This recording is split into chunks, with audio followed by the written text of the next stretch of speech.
ھذا خاتم النبیین، اور یہ نبی بھی آخری۔ اب ان کا جملہ سنیں، وہ لکھتے سب کچھ یہاں محصور تھا۔ اب ان کا جملہ سنیں، ان غلبہ عمر ابن عبدود،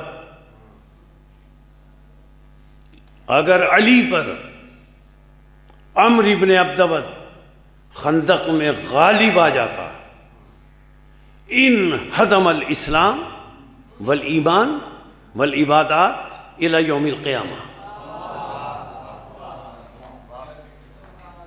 لکھتے ہیں اگر عمر ابن عبدود علی پر خندق میں غالب آ جاتا تو قیامت تک اسلام، ایمان، نماز، روزے، عبادتیں، اذانیں سب منہدم ہو جاتی،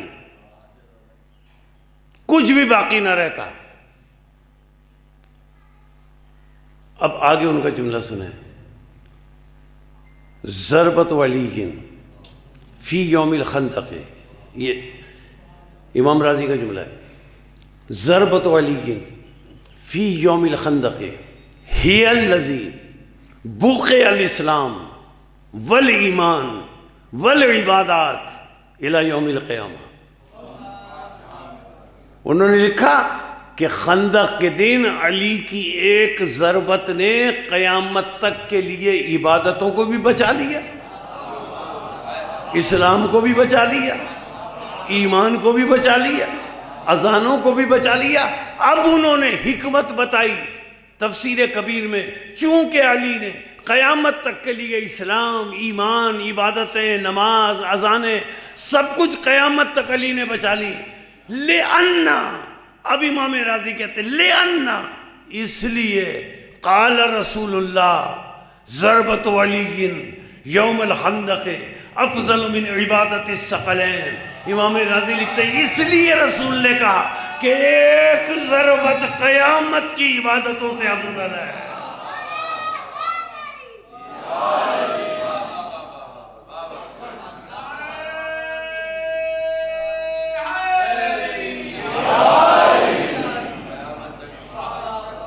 دونوں جہانوں کی عبادتوں سے افضل کیوں ہوئی؟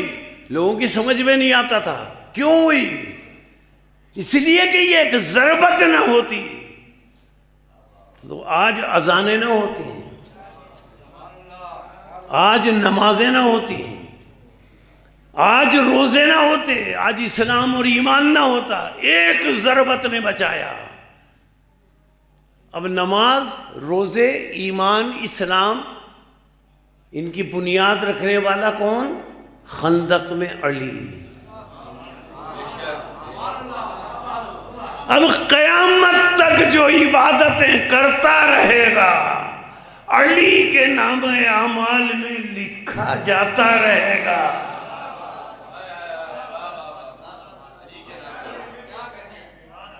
اب کتنی عبادتیں ہو گئی علی کی، قیامت تک لکھا جاتا رہے گا۔ تو اللہ نے فرمایا ایک لفظ، اور بس یہیں سے گریز، فَأَحْبَطَ أَعْمَالَهُمْ۔ اے مسلمانوں اپنے اعمال پر مت اتراؤ، ان چھوٹے چھوٹے اعمالوں پر غرور و تکبر مت کرو، ان اعمال میں آل محمد کی مودت کا جواہر مہرہ ملاؤ۔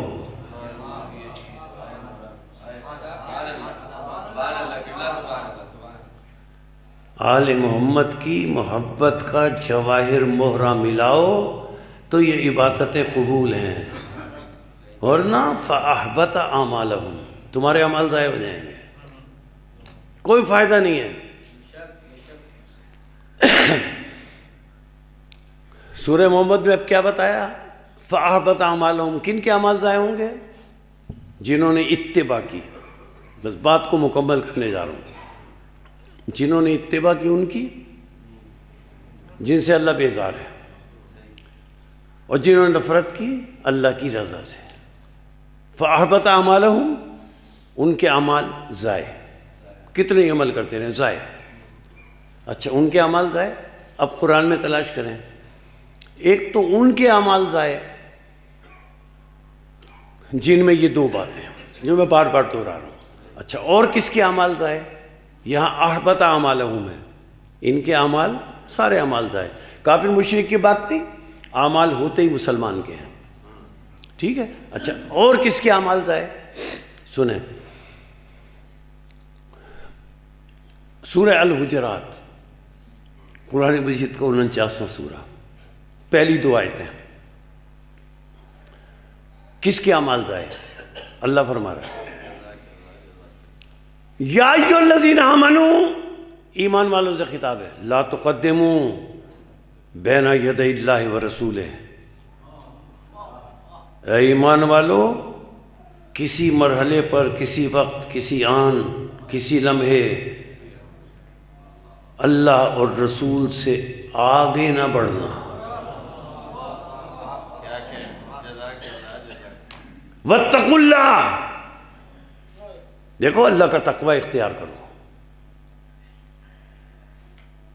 واللہ سمیع علیم. کیا فرمایا اللہ نے؟ اللہ اور رسول سے، میرے رسول سے کسی مرحلے میں آگے نہ بڑھنا. اچھا، اب دوسری آیت،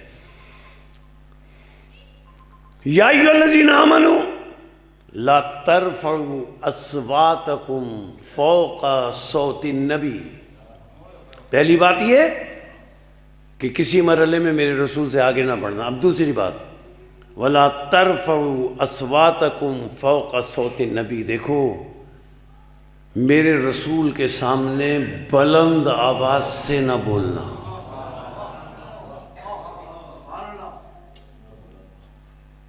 وَلَا تَجْهَرُوا لَهُ بِالْقَوْلِ كَجْهَرِ بَعْضِكُمْ لِبَعْضٍ.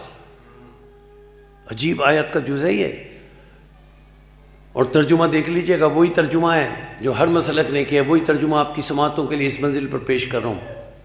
وَلَا تَجْهَرُوا لَهُ بِالْقَوْلِ كَجْهَرِ بَعْضِكُمْ لِبَعْضٍ. دیکھو، میرے رسول سے ایسے باتیں مت کیا کرو جیسے تم آپس میں ایک دوسرے سے باتیں کرتے ہو. کیوں منع کیا؟ ایسے باتیں مت کیا کرو جیسے آپس میں ایک دوسرے سے کرتے ہو. میرے رسول سے ایسے باتیں مت کیا کرو. اللہ نے بتایا میرا رسول تم جیسا نہیں ہے.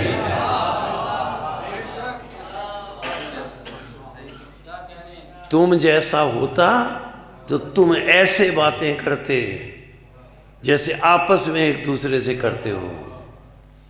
وَلَا تَجْهَرُوا لَهُ بِالْقَوْلِ كَجْهَرِ بَعْضِكُمْ لِبَعْضٍ. اب اللہ نے فرمایا، اگر توجہات مبذول رہیں، اگر کسی مرحلے میں میرے رسول سے آگے بڑھے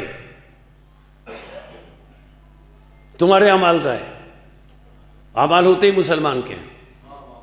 اگر کسی مرحلے میں، کافر مشرک کا ذکر نہیں، میرے رسول سے آواز بلند کی، تمہارے اعمال ضائع.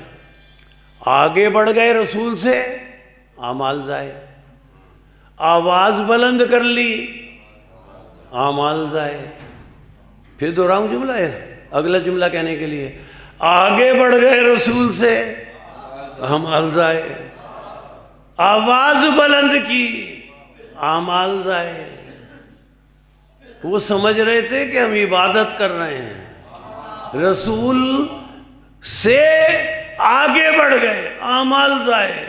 سمجھ رہے تھے عبادت کر رہے ہیں، رسول کو نماز پڑھا رہے ہیں.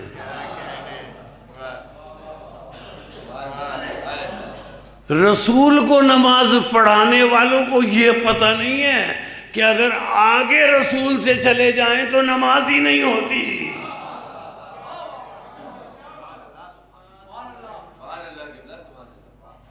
اچھا، ایک جملہ سماعتوں کے لیے پیش کروں.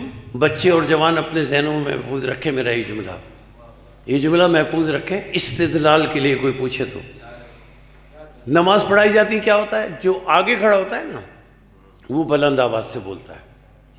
اللہ فرما رہا ہے بلند آواز سے مت بولو. رسول کے سامنے بلند آواز سے مت بولو، رسول سے آگے مت پڑھو. دو کام تم نے یہ کیے نا تو تمہارے اعمال ضائع.